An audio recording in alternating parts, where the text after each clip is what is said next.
Good evening, everybody. This is Stereo Police. These are the JBLs with the covers on.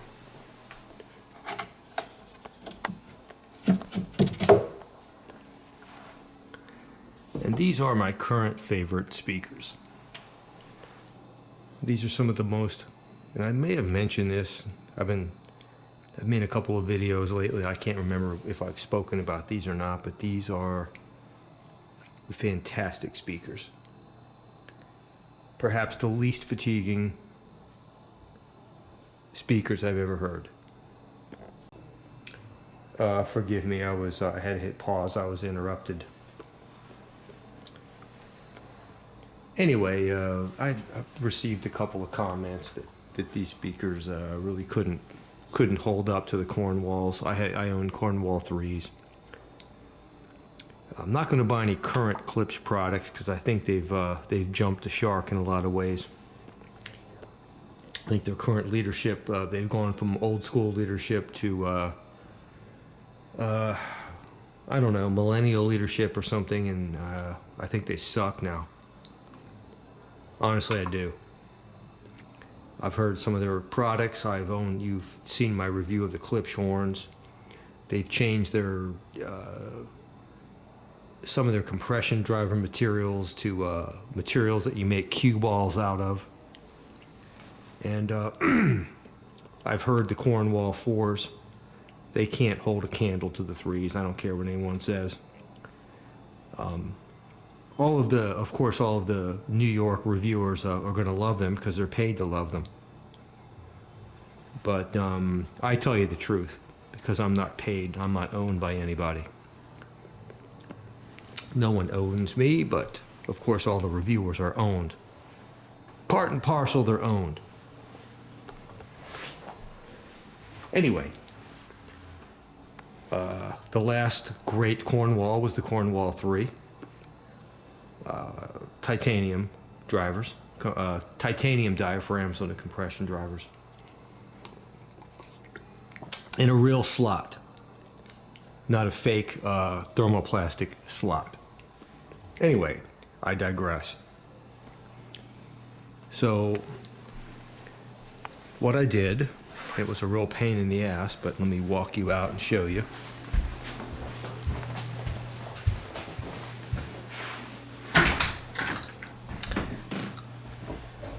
Stereo Police had to go to his storage locker today, which is actually a barn that I own out in the country. And, excuse me for a second.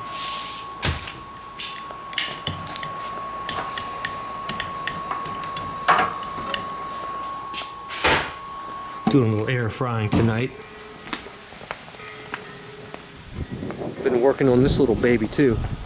Actually broke a leg. Can you believe I broke a leg? I'm gonna have to do a little do a little welding, a little sanding, a little grinding. But I can't wait to start cooking on this baby. You think I like old stuff or what? Speaking of old stuff, here's the Stereo Mobile. You've seen this in other videos. The Stereo Mobile is hauling the Cornwall IIIs. So now I've got to get them out and schlep them into the house.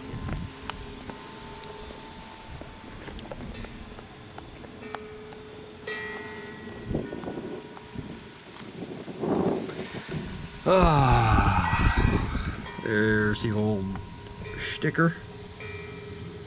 If you know what all that stuff means, you could look it up, I guess, to find out the vintage, but... So I'm about to get these babies in. I won't have time tonight to get them in the house and unpack them, unbox them. I kept the boxes because it's the easiest way to transport the Cornwall IIIs. They're so big and so heavy. All right, I did it for you. This here is the Stereo Mobile's diaper. It's normally glued down to the driveway right there so I can park and the Stereomobile's leakage gets trapped on the diaper. Guess we all need them when we get to a certain age.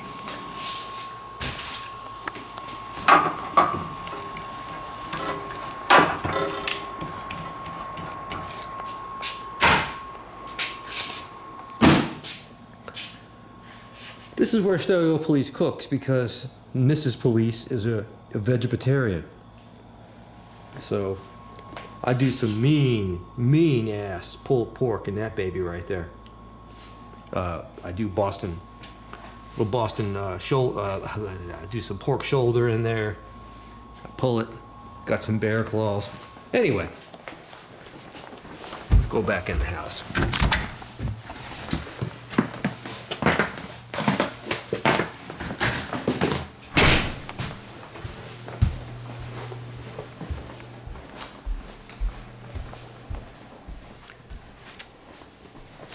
Also, I don't know if I mentioned this or not, but I'm not going to play any music right now because I don't want to get a copyright hit right now. But on the way, I have, and I've made a video about my Fisher Studio Standard CA800, which is a very special amplifier. It's one of those mid-fi amplifiers that actually has a hi-fi sound. It just sounds better than it has a right to be. It sounds better than it has a right to. So I've ordered another one, and I actually want to tweak that thing to make it a little more high-end, because it really is something special to me, and I want to make a video about that. I've also ordered a Sony CDP 750, which is an old-school CD player, but it happens to have a Philips TDA 1541 in it, which, if you don't know, that's a multi-bit DAC. It's one of the last of the dinosaurs of the old school multi-bit DACs. You know, you might think of there are a few companies now that make multi-bit DACs that are very, very expensive. Shit is probably the least expensive of them, but they're still not the same as old school. So I've ordered that, and it's an eBay purchase, but I plan to test it and tweak it, because I still feel that multi-bit DACs are the way to go over single-bit DACs. Single-bit DAC, if you know how they work, it's kind of like a blind guy walking with a cane, trying to get from point A to point B, and you finally get there, but you kind of meander a little bit. That's a single-bit DAC. Whereas a multi-bit DAC is always precise. That's the best analogy I can give you.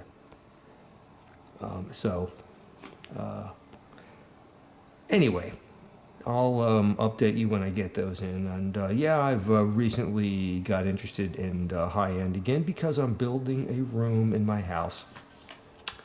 I have not had a space, nor have I had the time to explore this hobby.